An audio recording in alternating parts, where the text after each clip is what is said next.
I hope you had a good break. Welcome back. Let's finish up second part of lesson 2. Theoretically, we are products of our parents and our grandparents, our friends and acquaintances. The influence in our world and control and lack of control of our minds.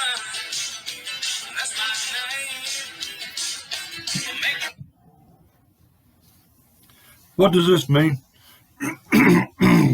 Well, let's look at it. We're a product of our parents. We get the values and everything's brought to us by our parents. We get a lot of things from our dad. We get a lot of things from our mother. We are, like I said, who we are in the one before. You need to know who you are. Mine, I had a lot of military background.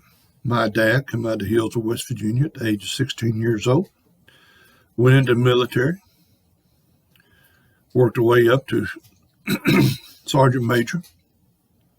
He fought in the Korean War. Like got killed. Laid outside for 3 days. And finally said, well, he's not going to die. Let's see when he sew his head up. My mom, from the South, hard-working, cotton-picking woman. And what do I mean by that?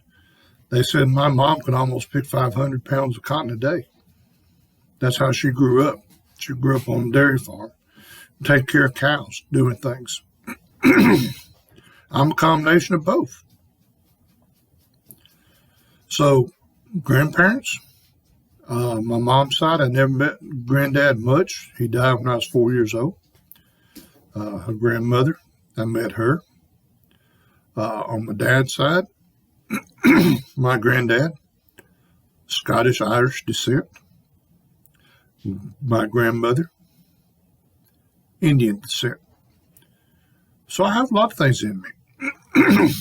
I'm Scottish-Irish. I have Indian descent in me. On my mom's side, I have German descent in me. Who am I? What I'm made up of? What values did I take from each and every one of them? I mean, that's what you need to know, that you are a product of the way you were brought up. Can you change different things? Some, yes, you can. And some are just there.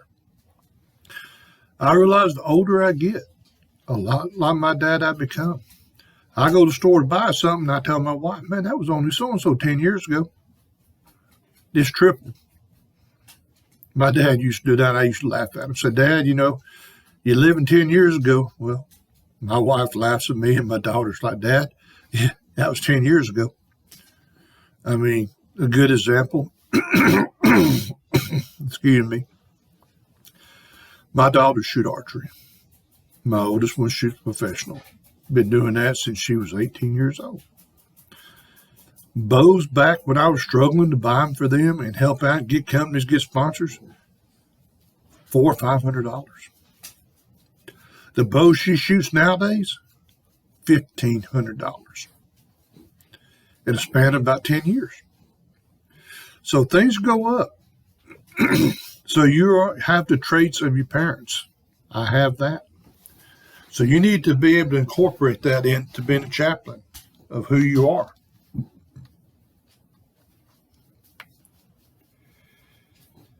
When you look in the mirror each morning and see the person in the mirror, can you truthfully say, I'm a person I like? I'm a person I love? God's word teaches us, thou shalt love thy neighbor as thyself. To love others, we must first love ourselves with healthy self-love. Do you like yourself?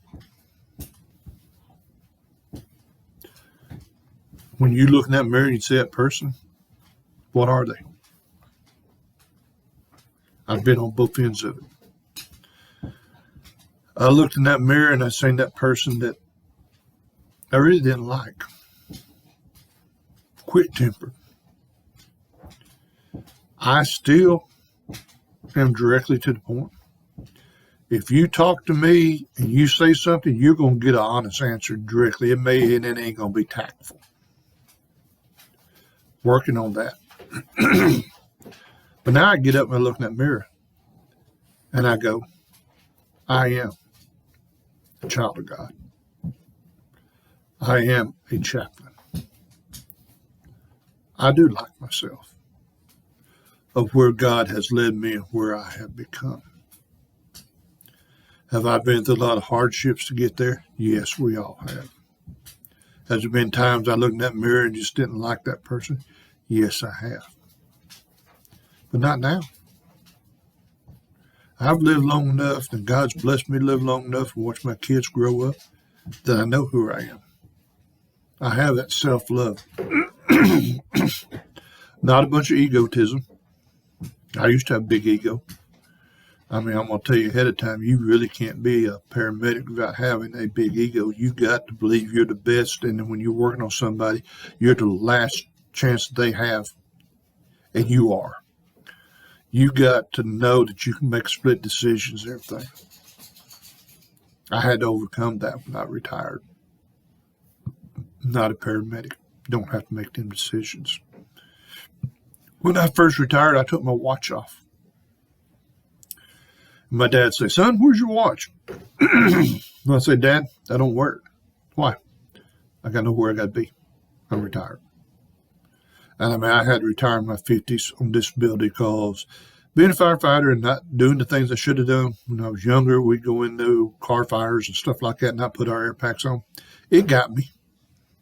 It got my lungs. So I don't have a watch. I don't wear a watch. I'm on God's time. That's what God wants me to do. What He wakes me up every morning, I pray, what do you want me to do today? Let the Spirit lead me today. So you got to know with a good points, who am I? Do I love myself? Am I the person I want to be? Am I the person that I want to be as a chaplain?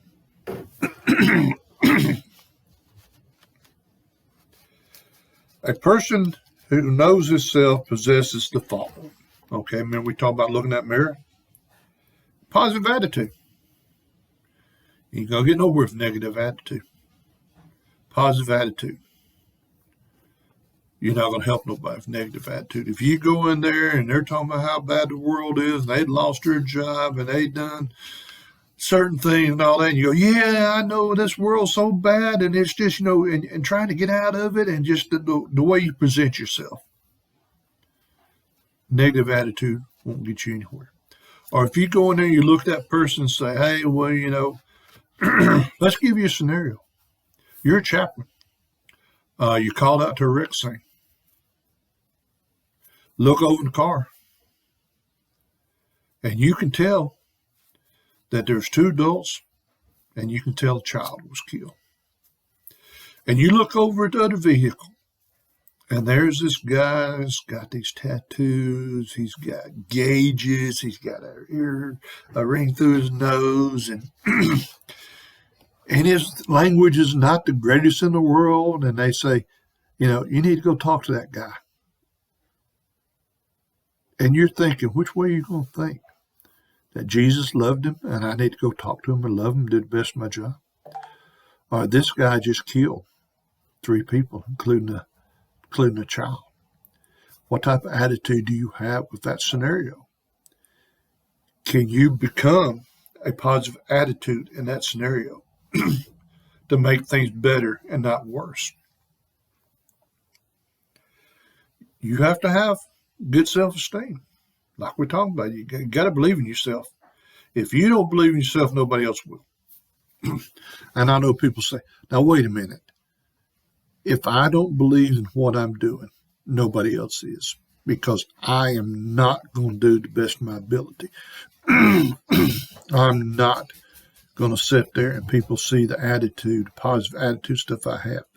So you have to believe in yourself. You have to believe and know you can do this job. During perilous times, during times where you can't be judgmental, during times that you're the only person that can make the matters better, and you're led by God, you got to realize you can do this. Live realistically. You know, I've had to learn that.